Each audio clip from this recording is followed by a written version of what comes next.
Oi, gente. Vou esperar mais alguém entrar aqui. Enquanto isso, vou colocar aqui no YouTube para iniciar a live.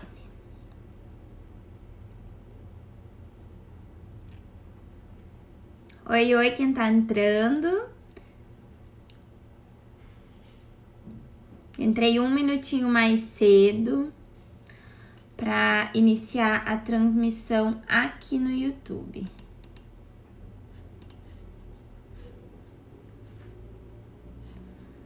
Gente, eu acho. Tem alguém vendo eu no YouTube? Aqui tá aqui junto. Eu acho que não tá aparecendo a minha câmera. Alguém pode me falar isso, por favor? Se tiverem me vendo, né?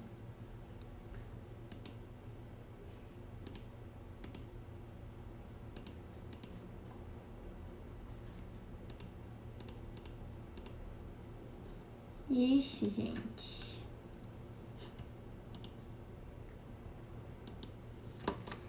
Não está aparecendo. É, né? Ih, pior que eu não faço ideia como é que eu arrumo isso. Não, ixi, olha, não tenho a menor ideia. Bom, então, acho que eu vou encerrar aqui no YouTube, porque eu não sei como é que faz.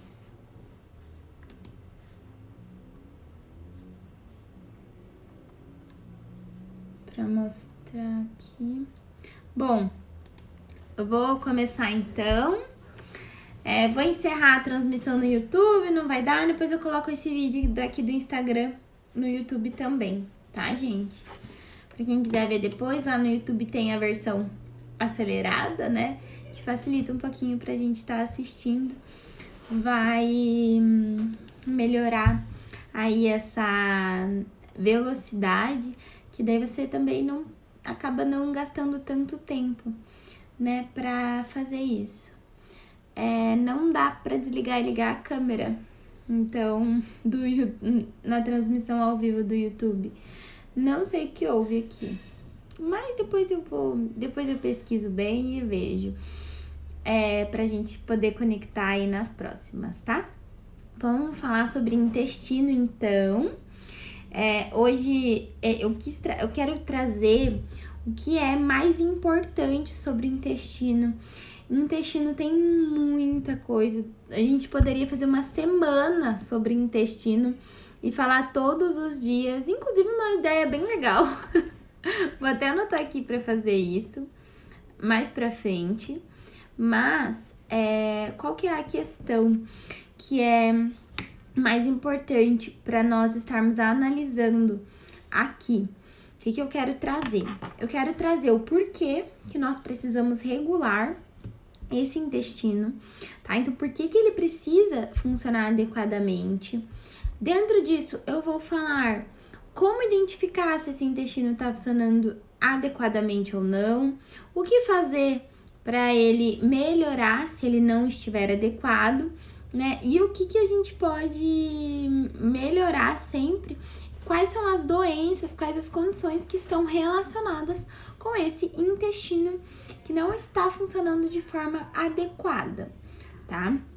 Então, a primeira coisa que a gente tem que pensar em relação ao intestino é que ele é formado por duas porções principais. E essas duas porções são separadas, cada uma em suas partes, tá?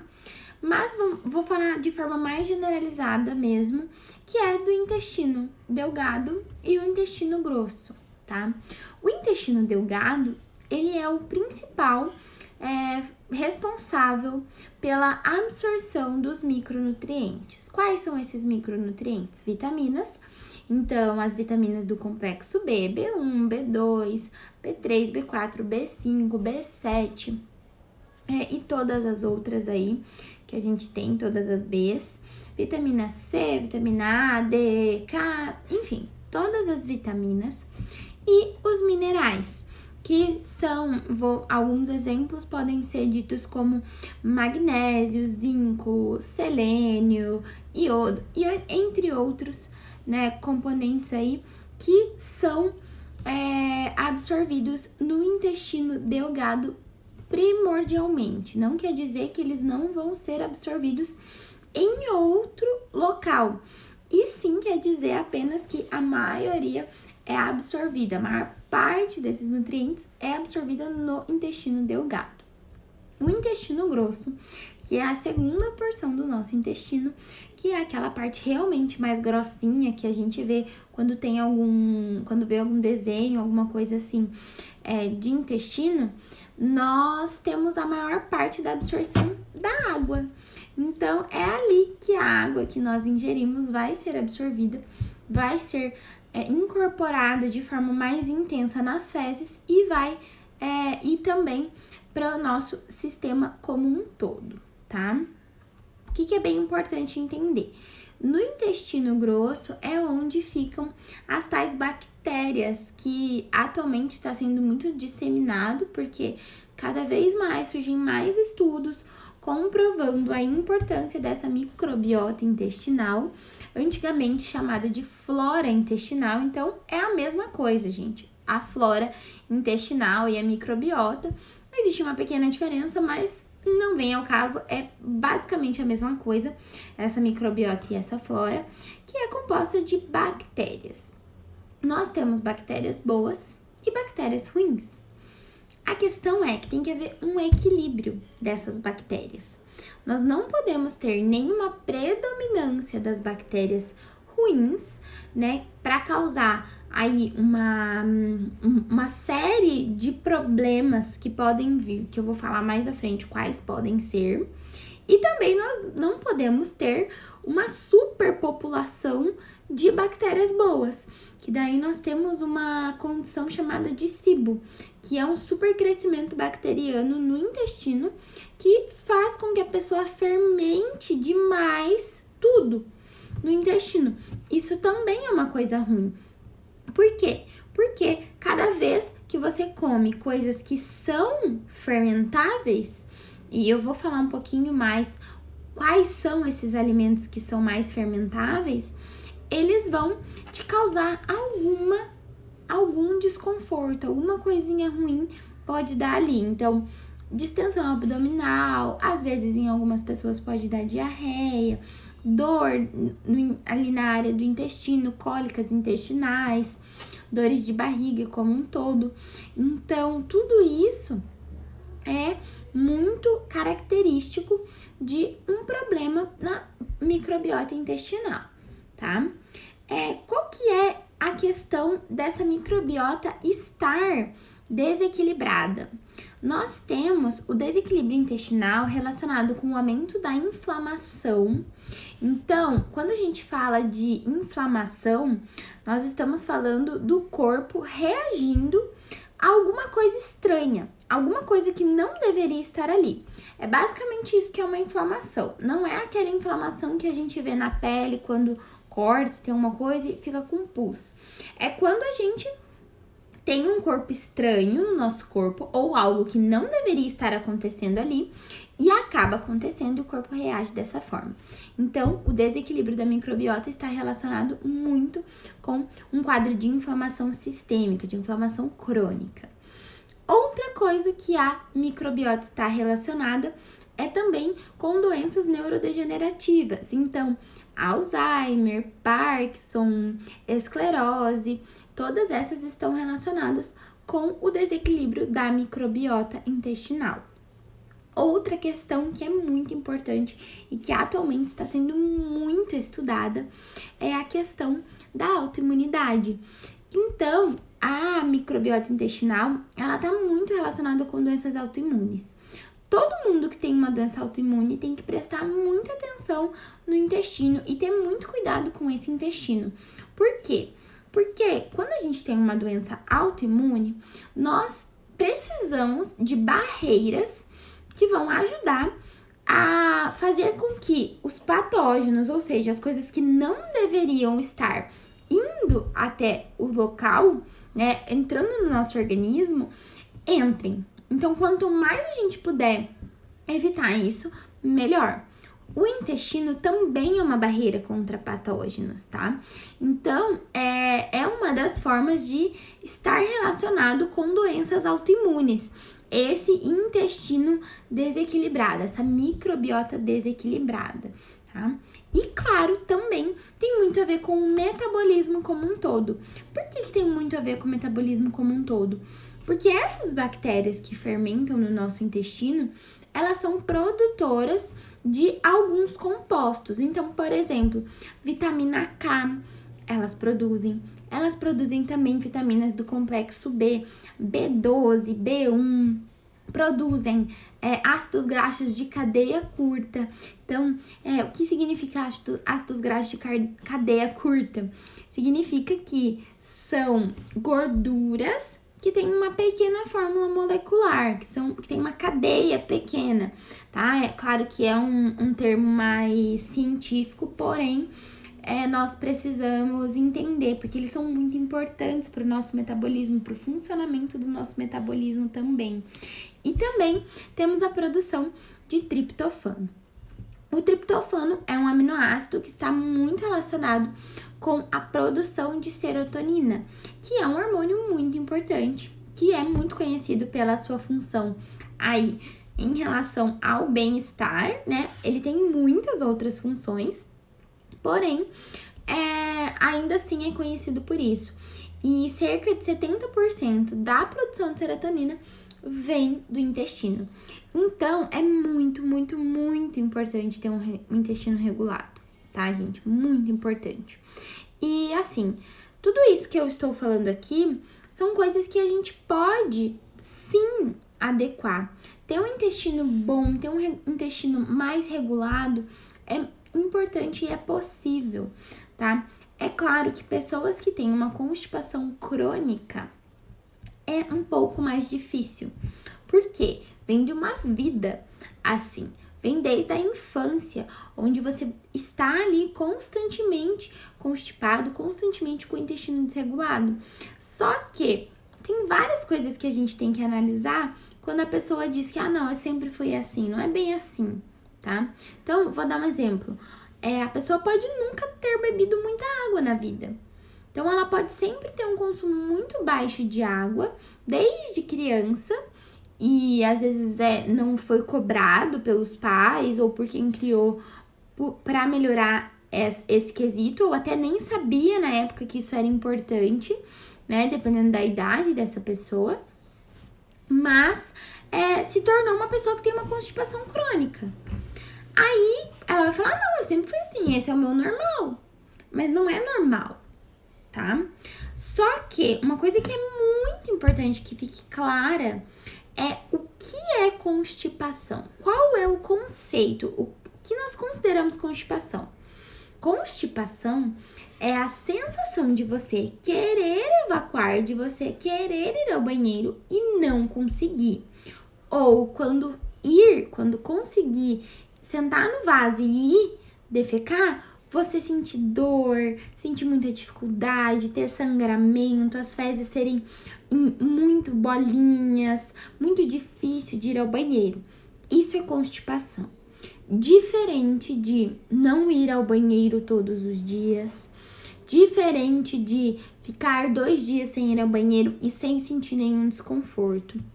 Se você fica 1 dia ou 2, por exemplo, sem ir ao banheiro e não está sentindo nada, nem vontade de ir ao banheiro, nem distensão abdominal, nem dor de barriga, cólica intestinal, nem tá com excesso de gases. Se você não tem nada disso, que são coisas que demonstram, são sinais, são sintomas do seu corpo de que alguma coisa não está legal ali no teu intestino, então quer dizer que se você não tiver ele, está tudo bem, tá? Você não precisa ir ao banheiro todos os dias. A questão é que foi colocado que nós precisamos ir no banheiro todo dia, mas quando você melhora a sua alimentação ou quando você está num processo de emagrecimento, por exemplo, você diminui a quantidade que você come. Se você passa a comer só quando tem fome, até essa saciedade, não vai fazer mais milhões de refeições por dia, né? Como às vezes você tá acostumado, ou em um volume menor, você vai ter uma produção de fezes menor. A quantidade de fezes que você vai excretar é proporcional à quantidade de comida que você ingere. Não tem como. Isso vai ser sempre assim. Então, se você ingere pouca comida ou está ingerindo menos comida do que o habitual, você vai obrigatoriamente evacuar menos quantidade de fezes, tá? Então, isso tem que ficar bem claro. Agora, se você tem esses sintomas que eu falei, de se sentir mal, de ter gases, de ter distensão abdominal, aí sim você pode ser uma pessoa constipada. Ou, ao contrário disso, você pode ser uma pessoa que tem muita diarreia. Diarreia não é ir ao banheiro uma vez com as fezes líquidas. Diarreia é você ir sempre assim e mais de uma vez por dia. Isso seria diarreia. Não quer dizer que se você for uma vez por dia com as fezes líquidas todos os dias, você não tenha algum problema intestinal, tá? Quando a gente fala de qualidade das fezes, e existe uma qualidade das fezes, tá, gente? E é engraçado porque quando a gente fala, assim, nutricionista fala muito, né, abertamente de cocô. Então, assim, se quiser conversar comigo sobre isso, a gente fala, porque a gente sabe da importância de falar sobre isso, de entender sobre as fezes, de saber a importância. Então, é importante que você evacue e olhe as suas fezes e veja como elas estão. Por quê? Porque assim você vai saber se ela tá no aspecto adequado. Qual é o aspecto adequado das fezes? Que elas sejam inteiras e que elas não fiquem em pedacinhos. Que elas sejam como se fosse uma salsicha, tá? Inteira e uniforme, tá? Então, assim, existe uma variação. Vocês até podem pesquisar na internet se quiserem olhar qual seria ali uma imagenzinha das fezes adequadas. Se chama escala de Bristol e o adequado é o tipo 3 ou 4, tá? Outros tipos, fora esses dois, eles podem trazer alguns indícios de que tem alguma coisa errada. Se forem tipos tipo 1 ou 2, pode ter uma falta de água e fibras, tá? Agora, se for umas fezes mais diarreicas, então tipo 6 ou 7, pode ser um indício muito grande de uma disbiose bem grande no seu intestino. O que é disbiose, Paula? Disbiose é quando há o desequilíbrio das bactérias intestinais que eu comentei antes. Então, quando a gente fala de coisas que vão... justamente isso que eu tô falando, que é disbiose, então. A disbiose é esse desequilíbrio entre as bactérias boas e ruins. Nós temos mais bactérias ruins no nosso intestino do que bactérias boas. E isso acaba acarretando nos diversos problemas que eu falei antes. Então, a inflamação, doenças neurodegenerativas, metabolismo, e os outros problemas todos que isso causa.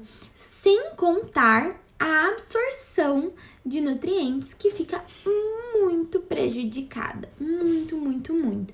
Vocês lembram que eu falei lá no começo que a absorção dos micronutrientes é feita primordialmente no intestino delgado? Então, se a gente não tem o intestino delgado funcionando de forma adequada, não só o intestino delgado, né? O intestino como um todo, tanto grosso quanto delgado, funcionando de forma adequada, essa absorção dos nutrientes não vai ser adequada. Se a gente não tem a absorção dos nutrientes adequada, nós não temos um funcionamento do organismo total adequado. Então, muitas vezes, não quer dizer que você não está comendo o alimento suficiente para suprir uma deficiência, por exemplo. Você, às vezes, não está simplesmente absorvendo de forma adequada, Então, é muito importante observar isso e prestar atenção. Por quê? Porque tudo isso, como eu falei, a gente pode consertar. E é possível de melhorar a tua qualidade de vida com base nisso. E sim, é muito interessante que isso influencia muito no humor. Por quê? Nós temos um eixo chamado eixo intestino-cérebro. Então, nós temos uma ligação direta do nosso intestino com o nosso cérebro. E isso influencia demais nesse equilíbrio da microbiota. Por isso que o estresse é um fator que conta muito também para esse equilíbrio. Então, pessoas muito estressadas, pessoas que vivem sobrecarregadas, que não conseguem desligar, que estão sempre ali matutando alguma coisa, que estão sempre pensando em algo que esteja preocupando, pessoas realmente estressadas, elas têm mais tendência a ter algum problema intestinal. Então, por exemplo, quando nós estamos muito ansiosos por uma prova, né? Todo mundo já fez prova na vida e às vezes dá um piriri. Normal, por causa dessa relação do intestino com o cérebro, tá? Então, é extremamente normal e a gente tem isso muito claro na literatura científica. E além de estar conectado com o cérebro, nós também temos o nosso intestino conectado com o nosso sistema imune. Então, nós temos o GALT, que seria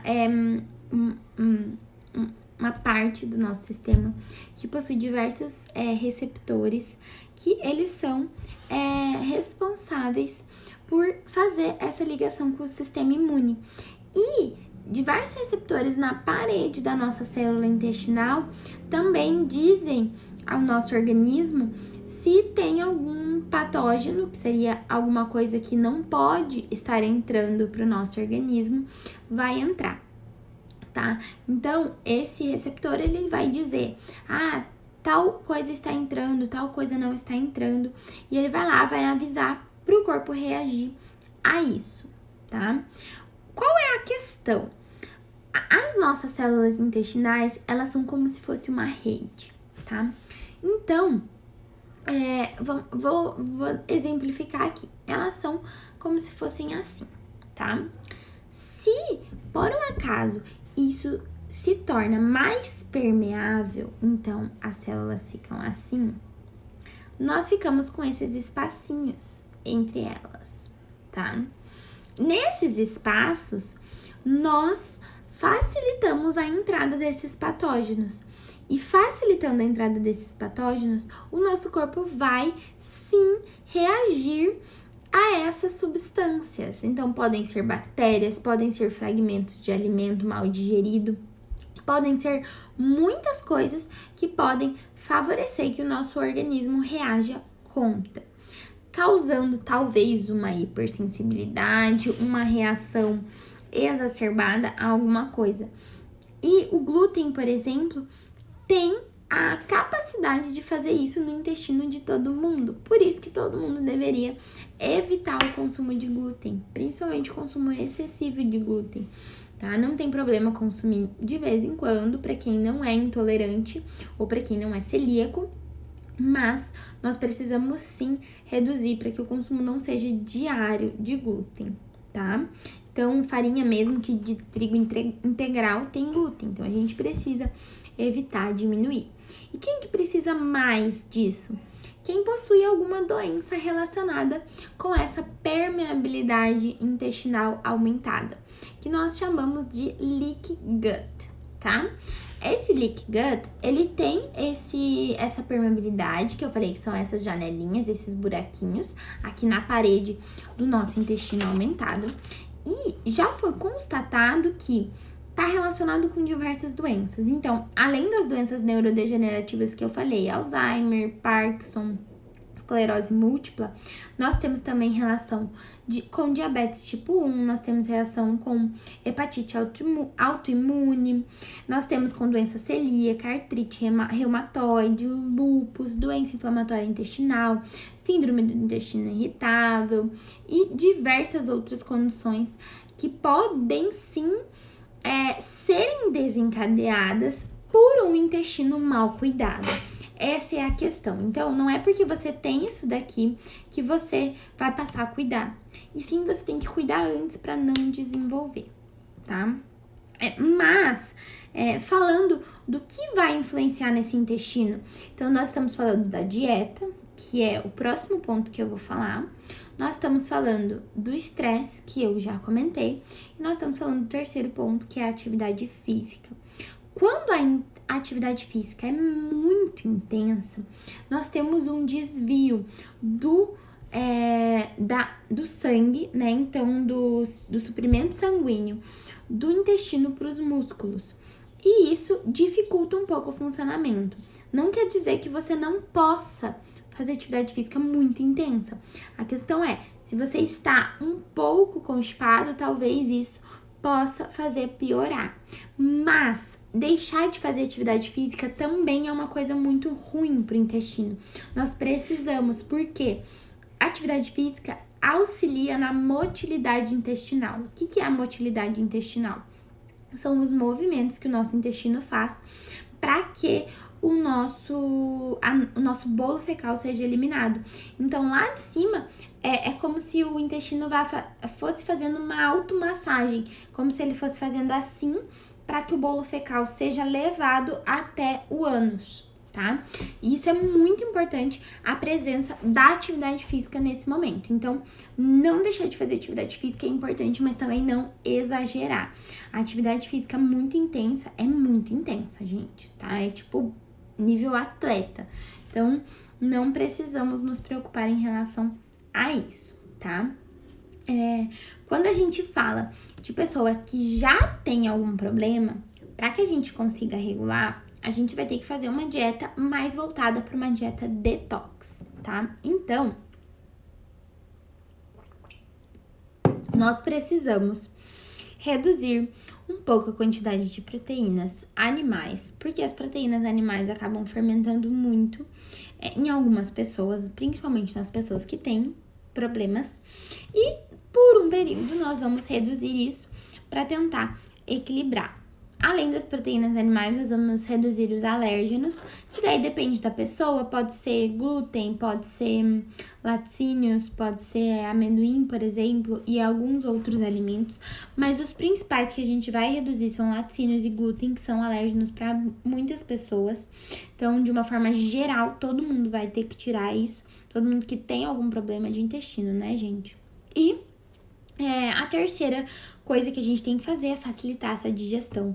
Então, mais alimentos cozidos, alimentos que são fáceis de digerir, proteínas mais tranquilas de uma digestão. Então, por exemplo, um peixe seria mais bem aceito, que é mais tranquilo para o intestino dar uma descansada, a gente reestabelecer essa microbiota e isso ficar mais tranquilo da digestão acontecer e da absorção ser mais eficiente desses micronutrientes, tá?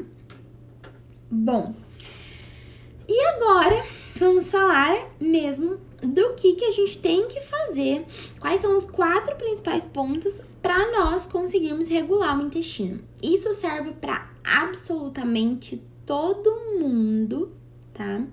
Então, quem tem problema e quem não tem problema precisa dessas 4 coisas para regular o intestino, tá? Então, assim, é muito importante e todo mundo tem que fazer. Primeira delas e mais importante, água.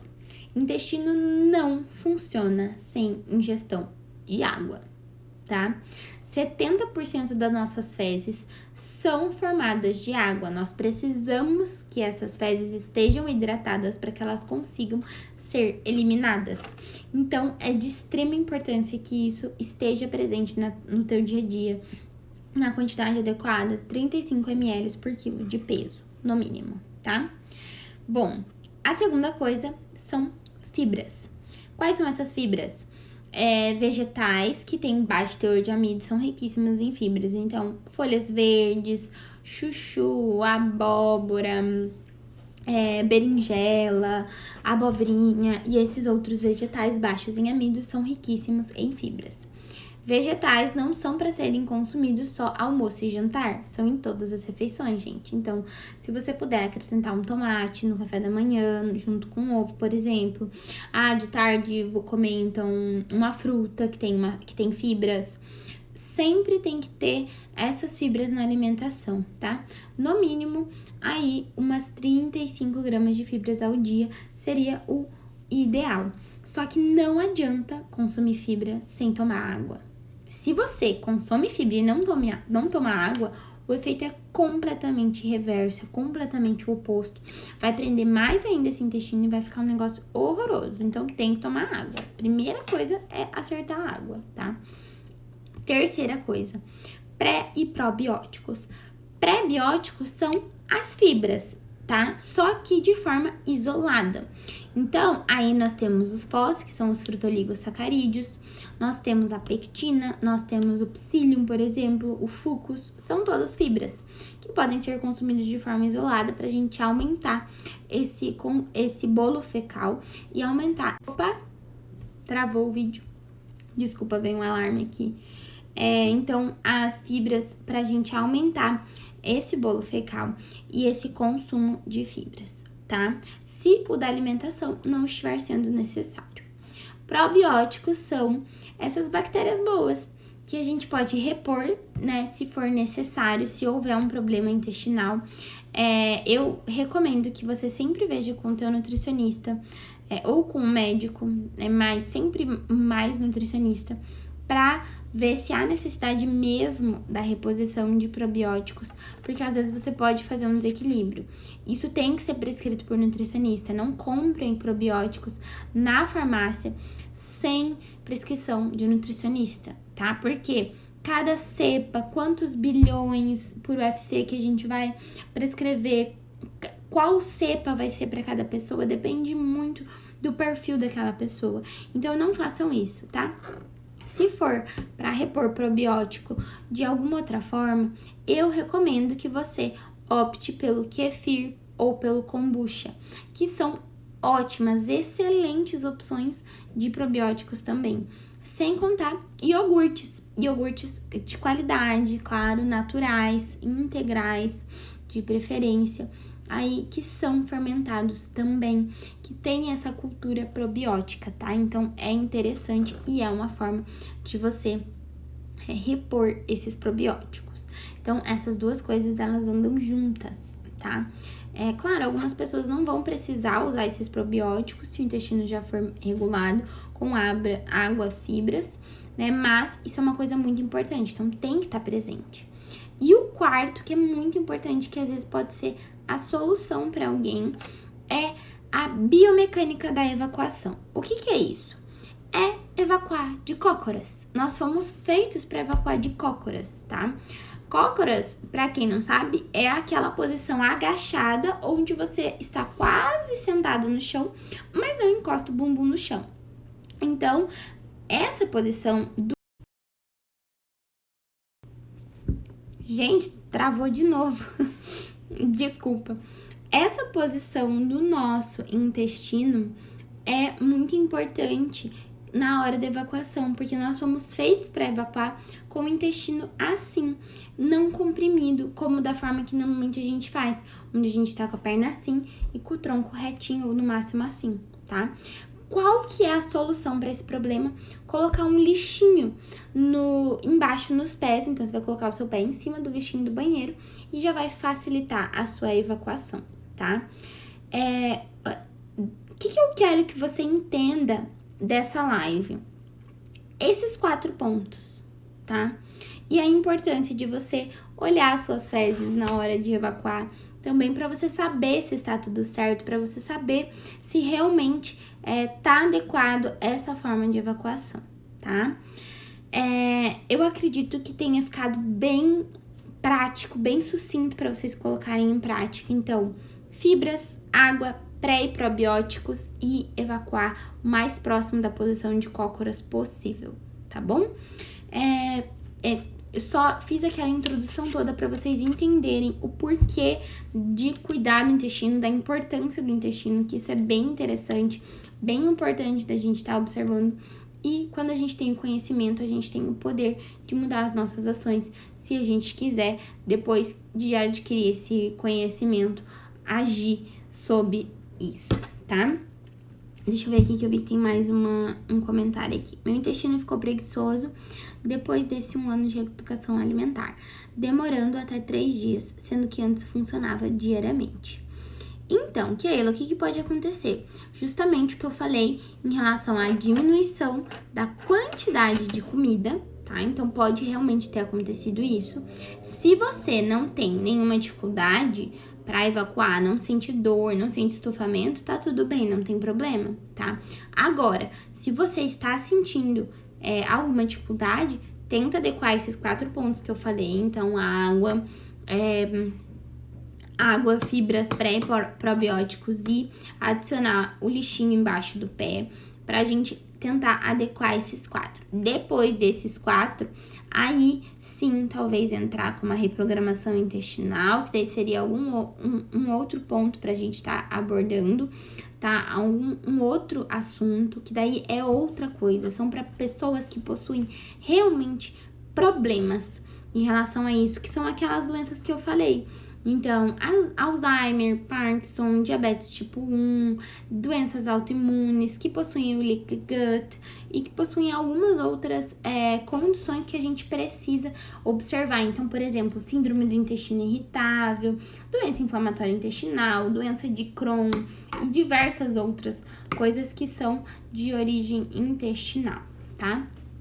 Essa live é pra gente ver mesmo a questão de um intestino saudável. Agora, se você tem um problema mais sério, eu realmente recomendo que você procure uma nutricionista para fazer um acompanhamento, tá?